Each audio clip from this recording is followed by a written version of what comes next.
right, come on in. Gunther's closing the doors. We'll get some quiet in here for a change.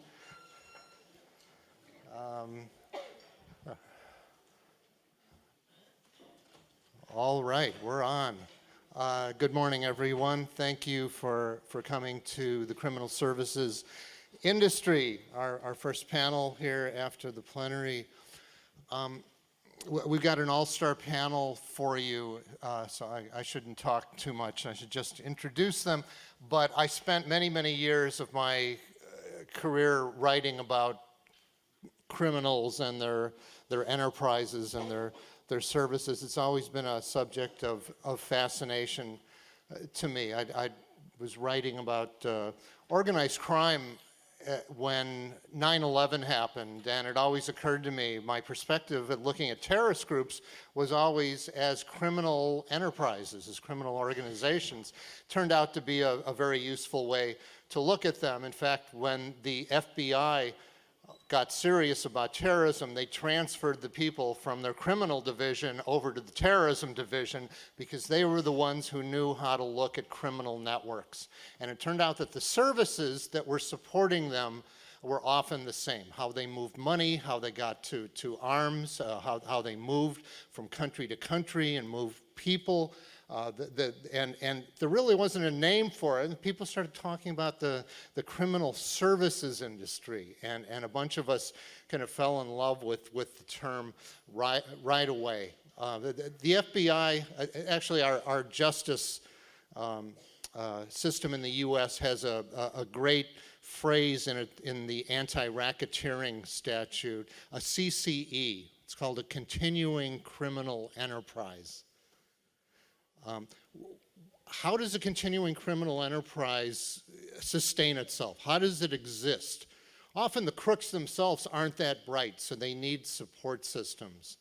Years ago, I did a book on the Japanese mafia. It's still around, Yakuza. And it turns out there's an elite university in Tokyo that is notorious for graduating MBAs and accountants and others who go to work for the Japanese mob. It's Yakuza University, the nickname. I won't mention it directly, but come up to me afterwards if you're interested. I've got two dear friends here and someone I'm delighted to know. They are all following topics after my heart. David K. Johnston's one of my heroes. He's often on American television, on MSNBC, telling people how Donald Trump is a continuing criminal enterprise. God bless you, David. Don't miss his talk on Trump later. You'll get a hint of it today. Juliette Garside has a dream job, I think, working for the Guardian Investigative Unit on criminal enterprises. That's just fantastic. Miranda Patrucic is, how can I describe you, Miranda?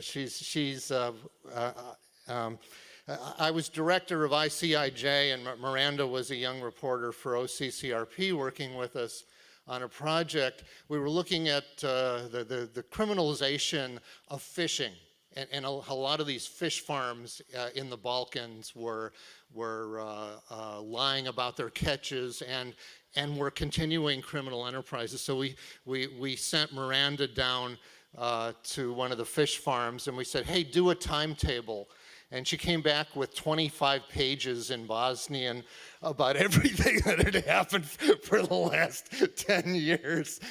She's unbelievable. She's brilliant at ferreting out things in corporate reports and has become one of the best investigative reporters in the region, in the world. So we're delighted to have all of you. We're going to start off with our dean, Pulitzer Prize winner, who won it for writing about taxes for the New York Times.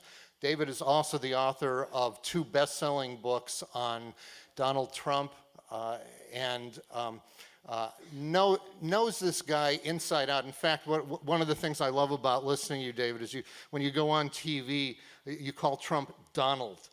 Because you actually know this guy, don't you? Yep. No, I call David. This is not on. Take this Take yours, thank you. Well, good morning. So I want to provide you, I hope, with some ways to think about criminal enterprises and how to get at them and to write about the service industry that supports them, which includes the big four accounting firms. It includes a number of the big banks. All the significant large banks in the world are involved in money laundering and kleptocracy. And Donald is a real good example of how weak the systems are and how poorly journalists over the past 4 decades have covered these things. Donald Trump has been a criminal his entire life. His father was a criminal. His grandfather was a draft dodger from Germany who lied to become a citizen and made the first Trump family fortune running whorehouses. Grandpa was a pimp.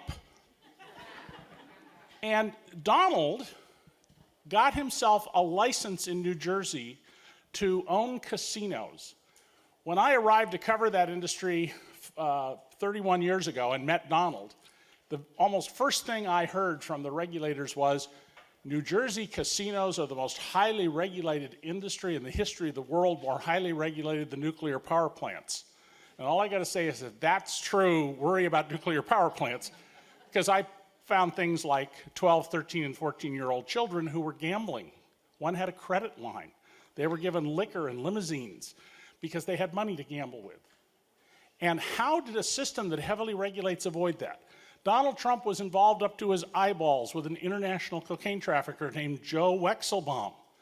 In fact, Joe Wexelbaum's criminal case somehow mysteriously was transferred from Ohio to a place where no crime he was alleged to have done occurred, New Jersey, to the courtroom of federal judge Marianne Trump Berry. And the mules who worked for this guy got 20 years. This guy got 18 months. Well, the reason is law enforcement is very, very good at looking at only what they're told to look at. See no evil, hear no evil is fundamental, and then you don't have to say anything about that evil. So it's always very important when you're looking at services industries to raise the question, well, what reports do they have to file? And in the session I'm going to be on in Saturday with Ross Buettner and Margot Smith, we're going to talk about where to find the records, because a lot of things are right in the public record. They're just hiding there. So when you think about going after something that involves organized crime, here's the first question you should ask yourself. Who had to make a record of what you're looking for? Because if it's important enough for you to put in the newspaper or on the air or on the internet, somebody wrote it down. Right now, there is an airplane flying somewhere in the world that's going to crash because of a mechanical failure. There's no way to go find that and learn about it. But an airplane that's already crashed, there's enormous records, not just of the crash, but of everything about that plane. Every day, the work done on it was signed off and initialed. If a dam collapses, there are enormous engineering records you can go get of how it was built and discover, well, what was the flaw in the construction of this dam that led to it? Well, the same thing applies to financial industries.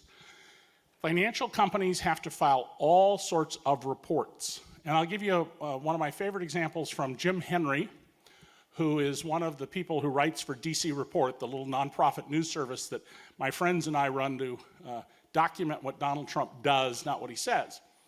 He did a very deep dive, he's an economist and a lawyer, into trading records. And those trading records show that there is so much aluminum in the British Virgin Islands that they must be mountains 3 miles high made of aluminum. There are records that will tell you where things are, and those structural things you need to learn about, and there are people who know how those work. People who teach accounting, there's a whole critical accounting movement in Britain and the United States that works on critical theory about accounting. There are former regulators. One of the most helpful people you can ever develop as a source in trying to trace money in criminal enterprises are former retired regulators and budget officials. And those are people who can just roadmap you. You need to know about Rule 14K11 Subpart B. Those are really useful people for you to know. So let me go back to, how does a guy like Donald Trump rise up to become president of the United States? Well, there's a whole political story behind that. But the other story is, this is a man who law enforcement never caught. How did he get away? Well, at least 2 times when he was a young man and he knew that law enforcement was after him, he picks up the phone, calls law enforcement, and rats out everybody else. So when you have somebody who rats out other people, one of the questions you should ask is, what's more deeply going on here? Sam Zell, the American Chicago real estate entrepreneur who got control of the LA Times and the Chicago Tribune and just raped them, he found out he was under a criminal investigation as a tax cheat, and so he gathered up a bunch of records, went down to the Internal Revenue Service and said, here, my brother-in-law did all of this. Or my brother, I think it was his brother, not his brother-in-law. Look for people who have a reason to protect themselves because they're somehow on the edges of these things. So there's 2 key things to keep in mind.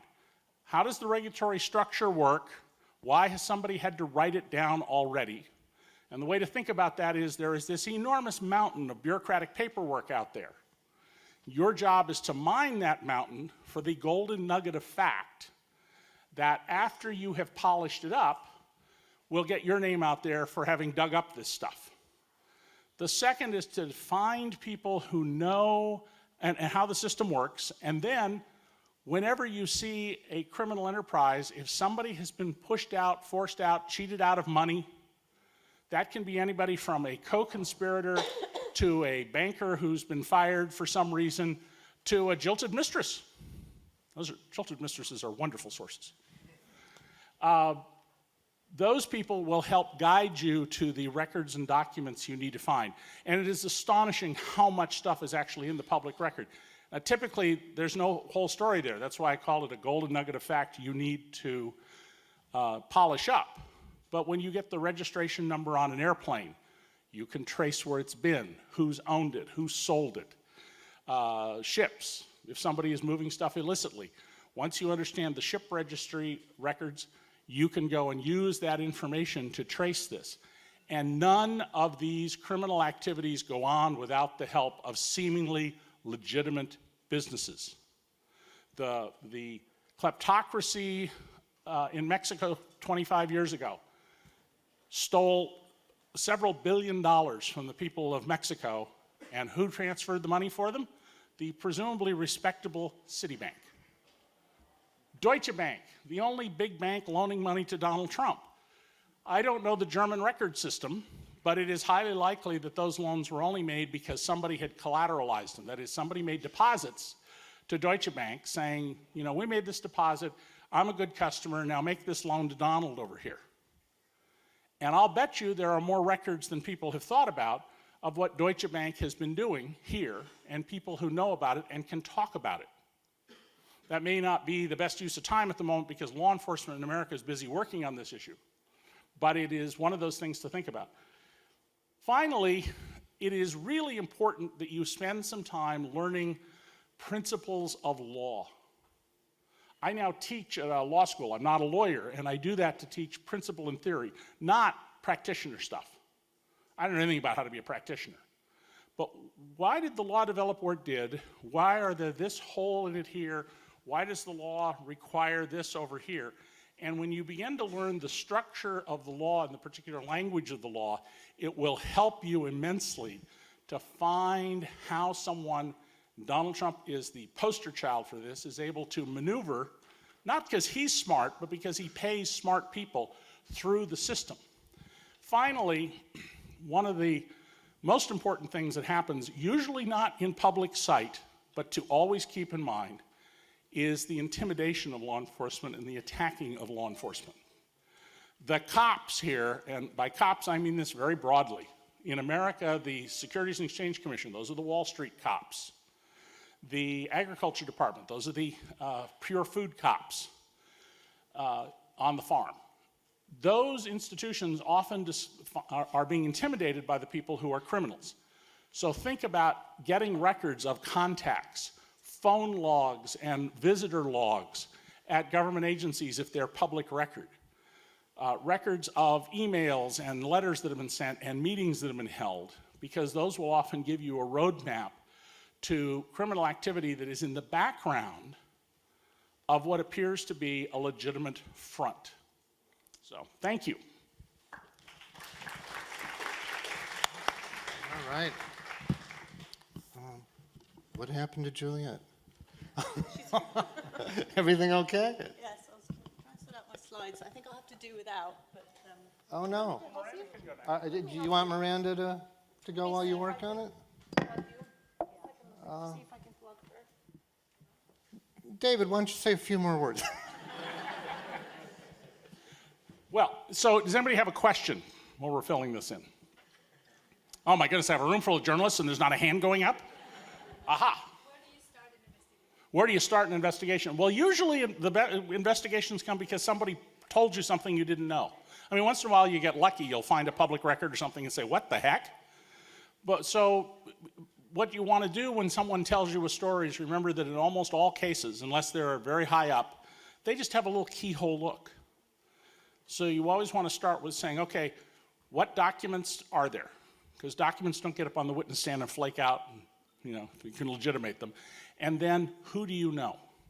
Who knows about this that you don't know? Who wrote a memo? Who got hired or fired?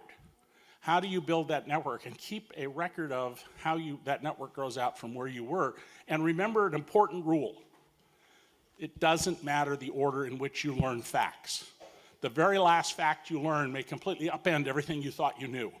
Never, ever, ever go by, this is the order in which I learned things. So, you want to do one more? I got a question Yeah. for you. How, in all you're looking at Donald Trump, who was his biggest enabler? I mean, he made his money in real estate. Was it the brokerage industry? Yeah. Was it the banking industry? Who made this guy? It was banking. And the reason was Donald Trump's father, Fred, was an incredibly wealthy man with this unbelievable cash flow. And so when Donald bought Mar-a-Lago in Florida, he told everybody, I paid cash for it. I'm so rich, I just paid cash. Well, I have in my home the letter Chase Bank wrote saying that we pledged to never record the mortgage on this property. He borrowed 100% of the money. He didn't pay cash. He borrowed it all. And by the way, under New York law, it is a violation of banking law and arguably a felony to not record a mortgage, because the recording of the mortgage is to protect other people who might lend money against it or put on mechanics liens if they're doing construction work, and to protect the banking system. So we know what the assets and liabilities are. But the banks, Chase Bank, HSBC, and the power that, because he had access to cash and could do deals, that gave him with the city of New York to bend the rules. So, Julian, got it. can we do it? Yes, I think we're going to have to. Okay, we'll come back to your question at the end. Save that. We're not done here. I've already introduced you, Juliette Garside from the Guardian Investigative Unit, working on criminal matters. It's all yours. That's right. Hello, everyone. It's a great pleasure to be here, my first time. I have to say, I had a bit of a heart attack when I saw the title of this talk, The Criminal Services Industry, because one of the things that I want to talk about today is the kind of libel, strict libel laws that we operate under in the UK, and one of the facilitator groups that I want to talk today to you about today are libel lawyers, who I'm sure would be delighted to be described as the criminal services industry. But anybody here from Mishkondarea or Shillings, please raise your hand. So I'll come to them in a bit. So I'm going to talk in particular about three types of service providers that I've come across working on Swiss Leaks and the Panama Papers and investigations with the OCCRP. These main groups are what I would call the luxury service providers. They're kind of at the bottom of the tree. And then the big four audit firms who come up all the time. So the auditors, the accountants, KPMG, Ernst & Young, PwC, etc., and Deloitte. And finally, lawyers, and in particular, the services that kleptocrats like to avail themselves of in London with libel law. I mean, I'm not going to talk about banks. Banks, of course, are part of the problem, but it's quite interesting. The net, I think, is kind of starting to tighten around banks. They have been really clobbered. The IRS went after the Swiss banks a few years ago. The Department of Justice has been going around shutting down banks. For example, in Latvia and Malta, they just prevent American banks from helping them use dollars. So they shut down those dollar correspondent banking relationships, and that's pretty much the end of the bank, because the reason people want the bank is so they can get dollars and euros. So we're mid-battle with the banks, and banks in Europe still have masses of accounts held by shell companies, but the net is slowly tightening. So luxury service providers. British ministers have been taking quite a lot of interest in these kind of outfits recently, and they're now under new obligations to actually check source of funds. So I'm talking about here like car dealers, Ferrari showrooms, auction houses, art dealers, estate agents, and schools. Now, you might not think of schools as a luxury service, but some English private schools cost £50,000 a year. And you can move a lot of dark money when you're spending £50,000 a year on education and you've got several kids. So, and British education is very prestigious, and it's something that kleptocrats love to pay for their children. So, at The Guardian, we worked with the OCCRP on a brilliant project earlier this year called the Troika Laundromat. It was a leak of millions of banking transactions from a Latvian bank called Ukio, since shut down due to embezzlement, but a huge money laundering operation. Troika was a Russian investment bank, and in the shadows, it operated a service of private clients where it helped them move money out of Russia, former Soviet bloc, and into Europe, where it could be spent and squirreled away safely in jurisdictions that do have rule of law.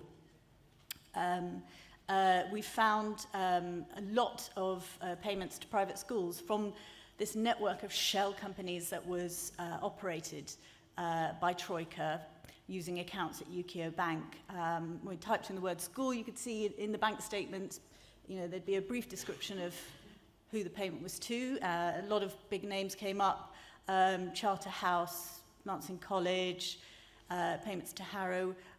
So Charterhouse, we found, this is one of the great public schools, we call them, a boarding school, educated some of the giants of British public life, not least the guy who was at the time we published the story, he was Foreign Secretary, Jeremy Hunt. He'd been there as head boy.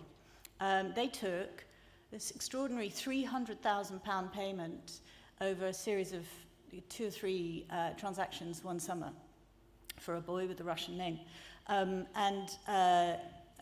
It looked to us like about 5 years' worth of school fees paid upfront in one go. And the payment, it didn't come from a bank account in the name of the kid's parents. It came from a company registered in St. Lucia called Meister Developers. And when we looked into it, I spoke to a guy, a Russian guy who'd used it himself, and it turned out it was part of the grey banking economy in Russia. So if you want to, if you have undeclared money, or you want to get money out without somebody knowing, you walk into an office in Moscow and there's a guy behind the desk and you pay him a fee and he gets the money to where you want it to go. Obviously appalling for money laundering checks. And in fact, we found $60 million had been pushed through there for a fraud committed on fuel charges at Moscow Airport. Anyway, when we did this story, we could see the payments going to the schools, but we knew that when we wrote to the schools, they wouldn't confirm or deny. So we had to feel sure ourselves that these were payments to the schools. And the way that we did that was we had the recipient bank account numbers. And so we looked on the websites of the schools, see on their pages, instructions for paying the fees, and quite often we were able to find those bank account numbers.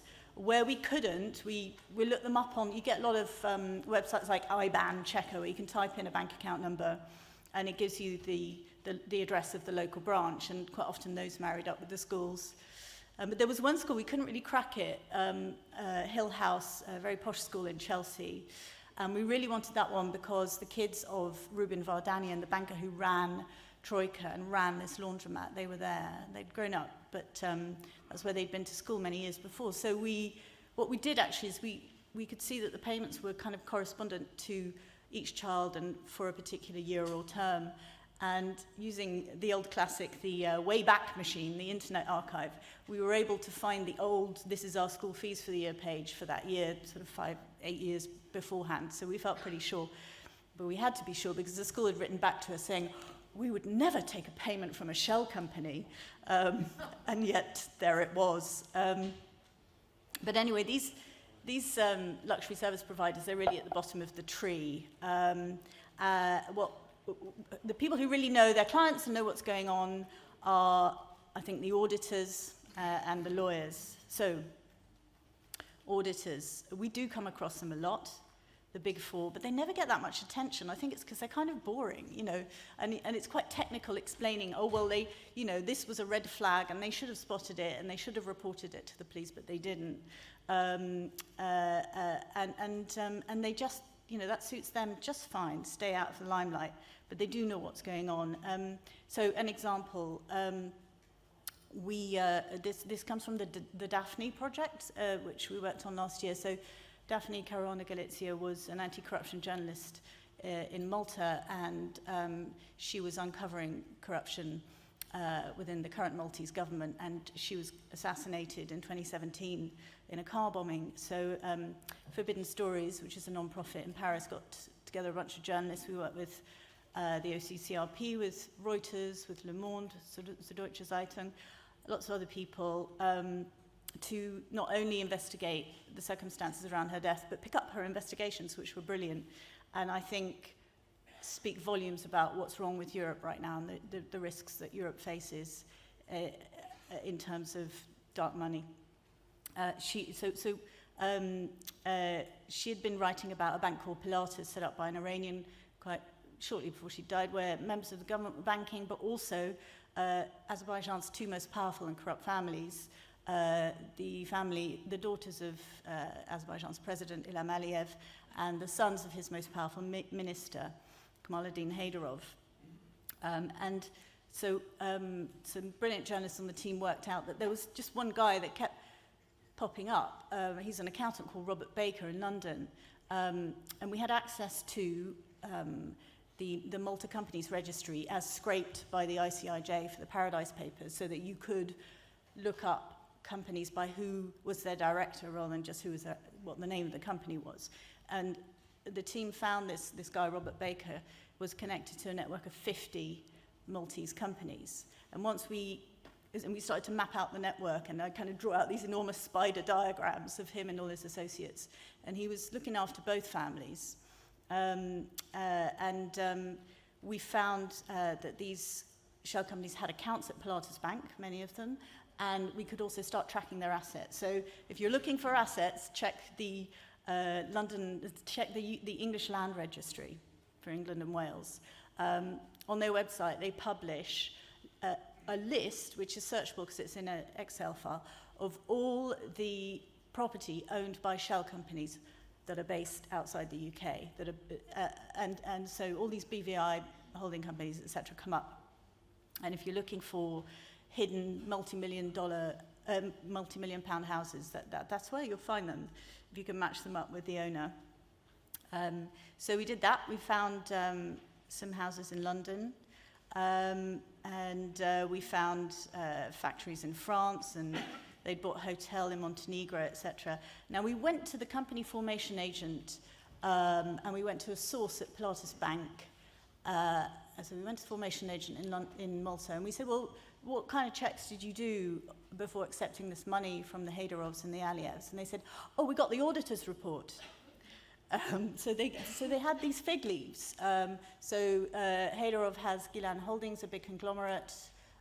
He has a monopoly on pomegranate juice sales. And he has auditors like Ernst & Young, saying everything's fine here, as did Aliyev's daughters for a hotels business in the Palm Jumeirah in Dubai. And so what this gave the formation agents and the bank was a legitimate source of funds. You know, oh, it comes from the conglomerate. You know, if they'd bothered to Google the US diplomatic cables on WikiLeaks, they would have seen that Haydarov is described as someone who got rich by controlling Azerbaijan's customs office and creating monopolies. But they didn't look beyond the audit reports. We also found companies connected to a jet owned by the Haydarovs, which they tried to import into Europe after it was built, this big Gulfstream jet, $20 million jet or something. Ernst & Young had created the tax loophole scheme on the Isle of Man, through which, in fact, most billionaires now import their jets into Europe. In fact, that jet is kind of interesting because you can trace it through various leaks, right from the cables in WikiLeaks through to the Panama Papers, and then the work that we did on Daphne in the Paradise Papers. So that's auditors. UK lawyers, so yes, they're really mean. They love to sue journalists or threaten journalists. And some of them actually make a really big effort to market themselves to these sort of klepto clients. So Mishkondareya has a Russian language helpline. Shillings, among its services, offers to help you deal with banking red flags. So basically, if a bank's compliance department starts asking questions about where the money's come from or whether it should open an account for you, they'll help massage your reputation. They've got private investigators who can help do that. Mishkon's a really respectable firm. So this week they won a massive victory in the Supreme Court on behalf of Gina Miller, who challenged Boris Johnson's suspension of Parliament. And you could see them all going in with their umbrellas with the Mishkon branding. What we found after Daphne died, her sons made a big fuss about the firm because they had threatened to sue her in the UK. So at the time, she was mainly read in Malta, but she wrote in English. And that made her dangerous because her work could travel and be read by lawmakers. And she was writing about a firm called Henley & Partners, which had made a lot of money helping Malta sell citizenship to people from outside Europe for €1 million per passport. She received, as Mishkon, she received a letter from Henley saying that they would take, from Mishkon on behalf of Henley saying they would take action in the UK courts.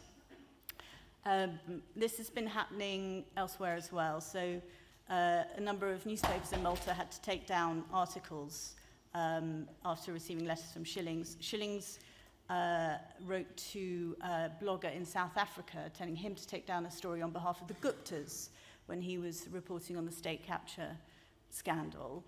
Shillings wrote to Angola's best-known investigative journalist, Rafael Marquez, on behalf of a man who had helped loot the country's sovereign wealth fund. Again, threatening UK court action. I call these jurisdictional threats, and I'm talking about them because people are trying to do things about them right now, and you might be able to help. And also, I might be able to help with some advice. So 99% of the time, these threats are all bark and no bite. They're also kind of dialogue. I mean, I get them every time I write a story. I'll have a threat, and then I write and nothing. You don't hear anything else. And they're a kind of dialogue, so it is a protection in the UK courts if you very clearly set out your allegations to the subject before you write about them, give them a chance to respond. And quite often, at the bottom of all the threats in the letter, there will be some useful information. So it is worth writing if you think that the person that you're writing about might take this action against you. And if they obfuscate, it's badly viewed by judges and it weakens their case. But there's also an effort to try and create a European law that would ban a certain kind of really egregious lawsuit that tends to be brought by these kind of people. They're called SLAPs, so strategic lawsuits against public participation. I think there's legislation in America. Basically, it's rules to try and prevent people bringing cases without merit just to frighten journalists who can't afford to fight the case, even if they know they can win the case. And his name is Justin Borg-Barthet. He's on Twitter, and I can help you find his contact details later if you come and talk to me, but he's looking for cases and case studies. So if anybody's suffered from this, then come see me. Thank you. Thanks, Julie. All right, Miranda, you're on. We're getting some interesting perspectives here. David, you're based in Washington, are you not? Rochester, New Oh, York. that's right. You're up in New York State. Juliette is in London, right? And Miranda, you're in Sarajevo. Tell us about laundromats.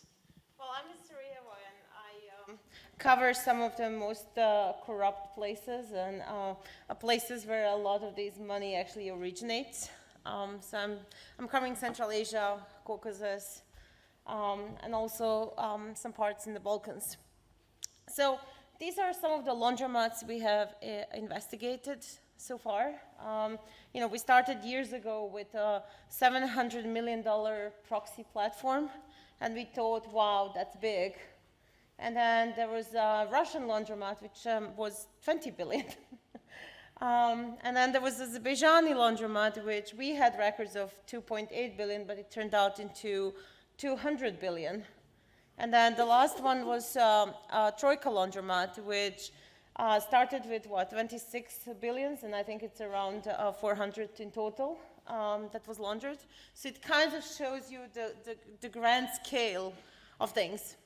But, you know, when you report about the criminal service industry and, you know, obviously banks that are facilitating this kind of laundering, it's not only about these massive laundromats. You know, one of my favorite example was actually Gulnara Karimova. She had her own laundromat.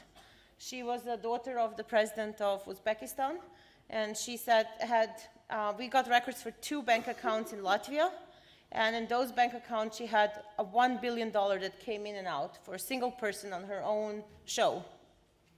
So quite impressive. And then, you know, when I think about Montenegro and some of the reportings I have done there, you know, we had a prime minister, so he didn't really have to, you know, find a bank to launder money. He just set up his own. And was laundering money for, you know, organized crime figures, for sheikhs in Dubai, for God knows who. This is a document from one of the laundromats. This is what it really looks like. It's kind of a series of transactions. You see money coming in, you know, 5 million, 3 million at a time, and by the end of the day, the money is gone and it goes somewhere else. And for me, what's always fascinating is when bank says, oh, we didn't know. But then, you know, you were, as a person, you're looking at these transactions and you think, well, what kind of major company this is? Look at it, it's getting money for construction, it's getting money for marketing, it's getting money for wood supplies, it's getting money for furniture, it's paying money for, you know, exclusive jewelry, for tuitions. You know, I want to be that company, right? So it's kind of fascinating. And, you know, as a journalist, we have this reservation when it comes to bank and like the bank records. And we think, well, it's impossible for us to actually get this information and do stories about it. And, you know, my experience has been, well, in some cases, it just never give up.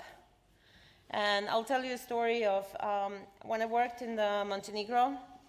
And I learned about this bank owned by a prime minister, and it was part of the project we did with Dave, actually, about cigarette smuggling. And this was what, published in 2009. And I knew this bank was, you know, there's something going on, and the bank had to be bailed out.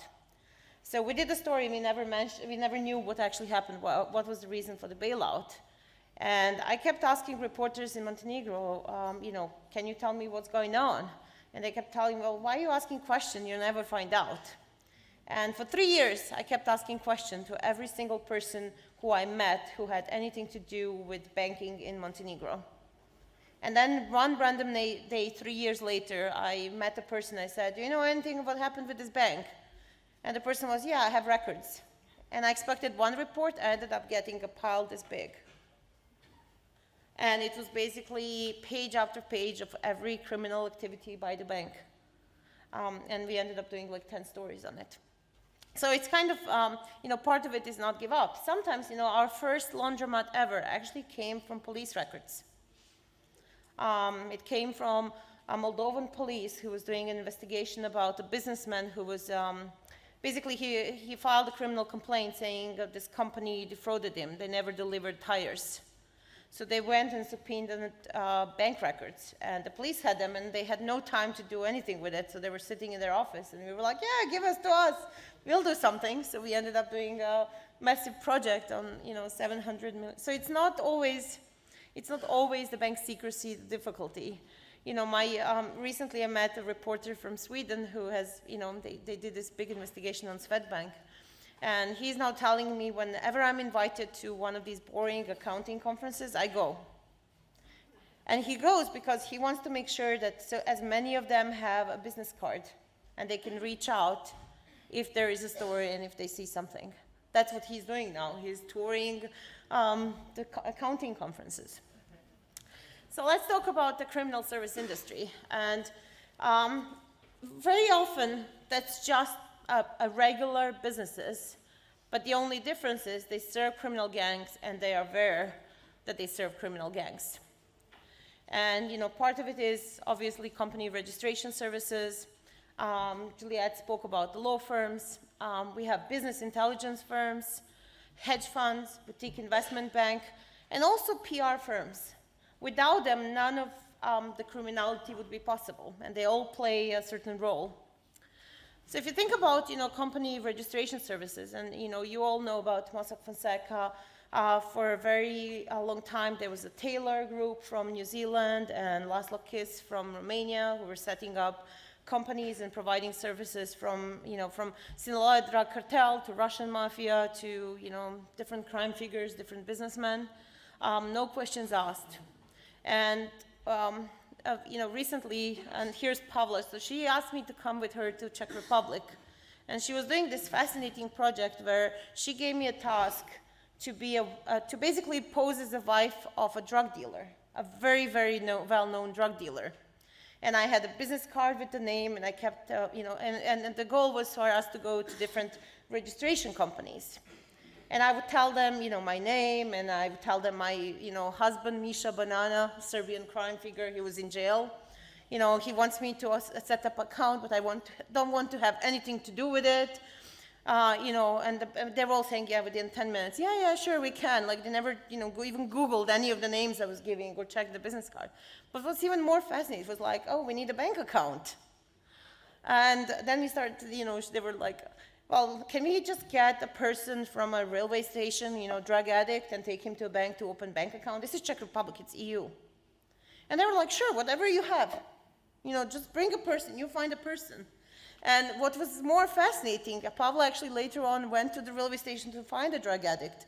And the drug addict asked more questions about why we need their passport than the registration office asked, who we were bringing and why. I mean, it's unbelievable.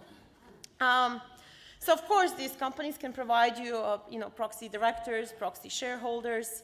And once you have that, you can basically involve yourself in any kind of criminal activity you want. You can hide your assets. You can come up with the schemes to avoid taxes, to rob.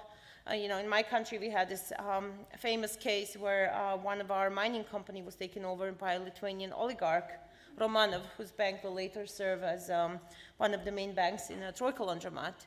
And what he did, he set up a series of companies, and he paid no money into my country, into former state-owned company, and he moved all the resources abroad and sold them and made profit, and then left and left my country with huge debt.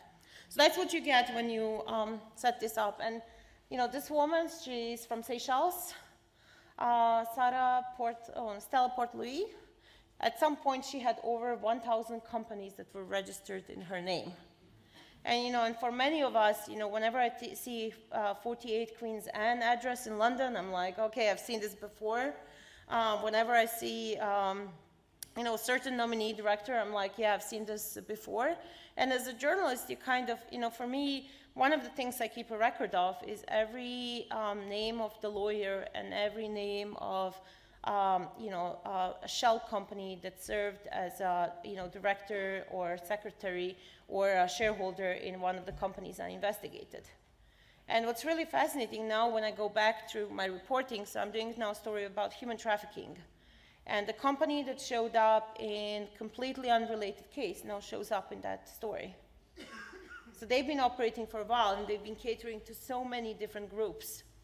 Law firms, Juliette spoke about them, and for us, very often, when we're investigating kleptocrats in particular, we follow lawyers. Aliyev family of Azerbaijan, for the longest of the time, used the Swiss lawyer Olivier Mestelan, and he was serving exclusively to them and setting up businesses for them. And they're not, of course, not just used for that. They also sometimes they're used to threaten people, and we are now dealing with a lawsuit in London, and I can tell you it makes you want to never do a story again. But of course we'll do many of them, but they do tend to make your life miserable. Business intelligence firms, this is something that we are often approached as journalists by due diligence firms. They want our information, they want to have a chat with us. Sometimes they'll even provide us with information, but they actually play a really important role. And one thing that, everything that's off limit to us, like bribing people to give information, that's no problem for them. And if they need to bribe somebody to do something, they'll do that. A funny story about, business intelligence firms and how they're used. So when there was a global conference in Brazil, we suddenly noticed that there was a Swiss guy who somehow came with us to a dinner. And one of the reporters helped figure him out, and it turned out he worked for Subotic. He's a well-known tobacco smuggler from Montenegro. And he sent him over to find information about us. And he was so good at it that he ended up going to dinner with us. Like, until we figured him out, it was like, oh, this guy is there. Hedge fund, Juliette calls it the black hole, and it really is, but, one of my, they're completely unregulated. And basically, all you need to do is put your dirty money in the hedge fund, and, your money is parked well and, invested, and you'll get a return. And again, Gulnara Karimova, again, you would think she's just a daughter of, a president, what she would know. A lot of her bribe money from telecom industry ended up in hedge funds. And the only reason why I know it is because I've seen the bank account statements on her, and I could see, like, here's the Wimpelcom money, and then money goes right away to a hedge fund. Of course, we spoke a lot about the investment banks, and one of the things, I want to show you and kind of end this presentation with, when you go back through our laundromats, and, and we were lucky in some of them to get, like, information on the people who were behind those accounts. So the first guy, the young guy with the ears, he was 17-year-old, and he was a man behind, or a kid behind, $700 million laundromat. This guy, he's a Azeri guy, he was behind, he was just a driver in Baku, living in a very poor neighborhood, and he was behind, $2 billion laundromat in Danske Bank. And then this guy is just an Armenian migrant living in Russia, who was one of the main men, serving in Troika laundromat.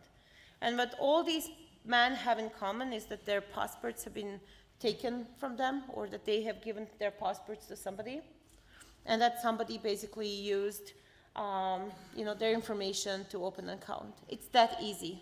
So, okay, thank you. Thanks, Miranda.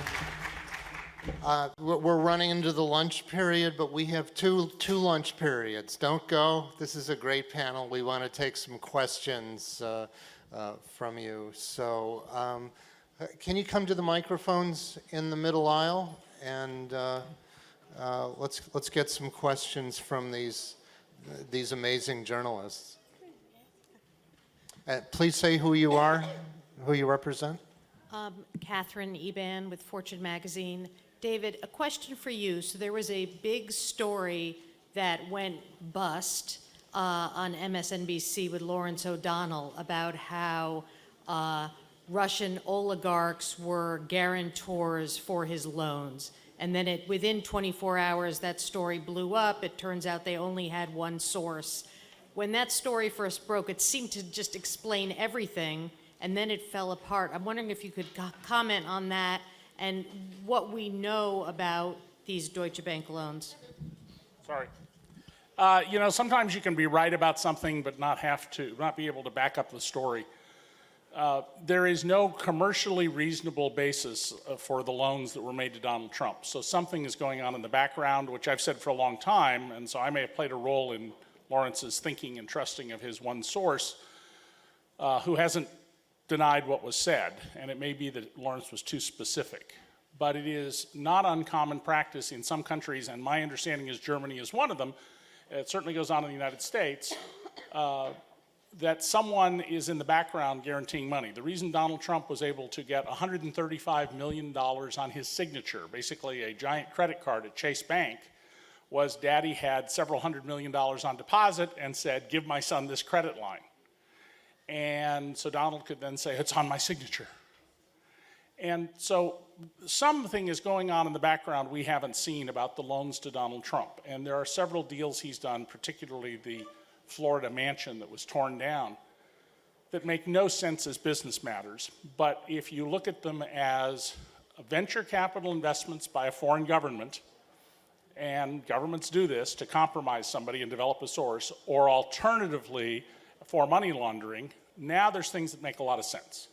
And, you know, don't go on one source. The best thing to always have is the document.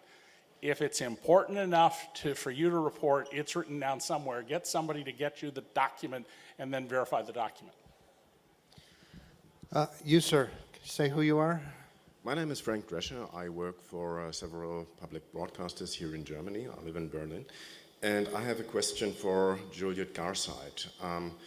What I would like to know is what actually sparked your research. I understood there was a data leak, but how did you find the starting point to actually, I mean, how did you know what to look for within this data leak?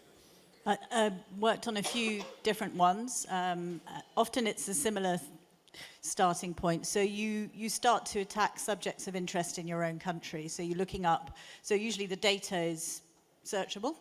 It's been uploaded to servers by the OCCRP, ICIJ, and you get access and you start to search through.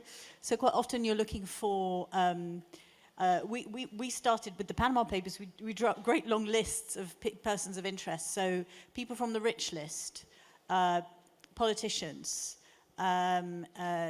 sanctioned entities, and we ran them against the data manually or by computer program.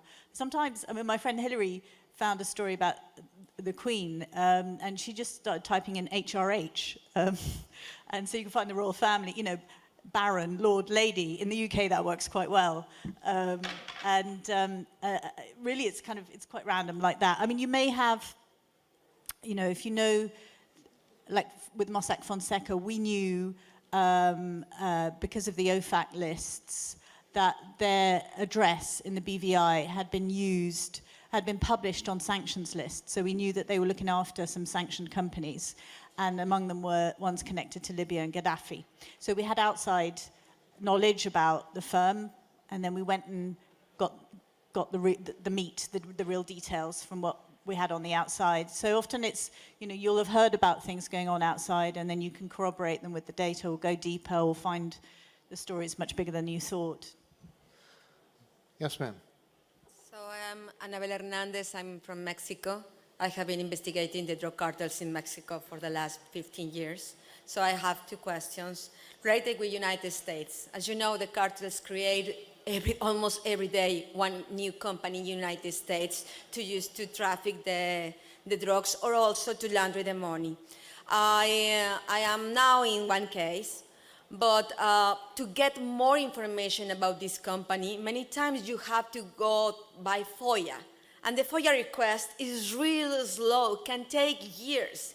How can I how you used to cut the route and be able to get the information faster? And the other question is related with the banks. I mean, when you found one name related with one bank that you also you're really sure that laundry money, no, the associate with one business company, sorry, not the bank, they associate with one business company, to get more records about this person.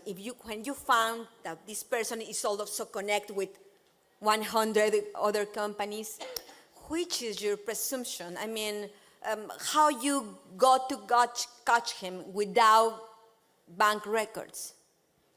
Great questions. David, can you take that? Well, on the first one, a registry, even in the states in the US that allow a shell company with a nominee and you don't know who's behind the company, the registries are generally public record. And you shouldn't have to file for those.